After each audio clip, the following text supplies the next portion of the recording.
మామూలు ఈ రోజు ఆకాంక్ష ఫౌండేషన్ వారి ఆధ్వర్యంలో చెన్నై నుంచి చందన్ గారు శ్రీమతి లక్ష్మి గారి పెళ్లి రోజు సందర్భంగా దంపతుల పెళ్లి రోజు సందర్భంగా మరి ఈ రోజు అన్నదానం కార్యక్రమం జరిపిస్తున్నారు.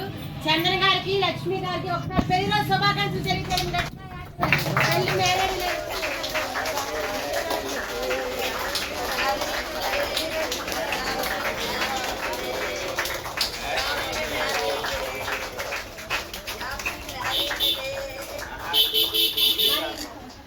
మరియు చందన్ గారికి లక్ష్మి గారికి మన ఓల్డ్ ఏజ్ సత్యని గారు పెళ్లి రోజు ఆశీస్సులు తెలియజేస్తారు.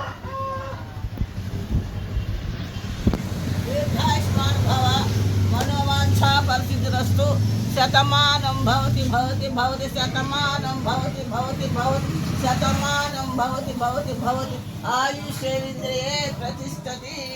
మరి సార్ గారికి మేడం గారికి ఎలాంటి పెళ్లి రోజు 100 పెళ్లి రోజులు జరుపుకోవాలని మనస్ఫూర్తిగా కోరుకుంటూ ఆ దేవుడి ఆశీస్సులు ట్రస్ట్ వారి ఆశీస్సులు మన మాతృదేవి తల్లి ఆశీస్సులు కూడా ఆ దంపతులకి ఎల్లవేళలా సంపూర్ణమైన ఆరోగ్యంతో అష్టాైశ్వర్యంతో ఇలాంటి పెళ్లి రోజులు 100 పెళ్లి రోజులు జరుపుకోవాలని మనస్ఫూర్తిగా కోరుకుంటూ ఈ రోజు అన్నదాతగా నించిన వారి కుటుంబ సభ్యులకి వారికి అన్నదాత అన్నదాత అన్నదాత ఈ రోజు మరి అన్నదాతగా నించిన వారికి మరి ట్రస్ట్ వారికి మరి మరొకసారి మా ఓల్డ్ ఏజ్ తరపు నుంచి ధన్యవాదాలు తెలియజేసుకుంటున్నాం. లక్ష్మి గారికి చందన్ గారికి.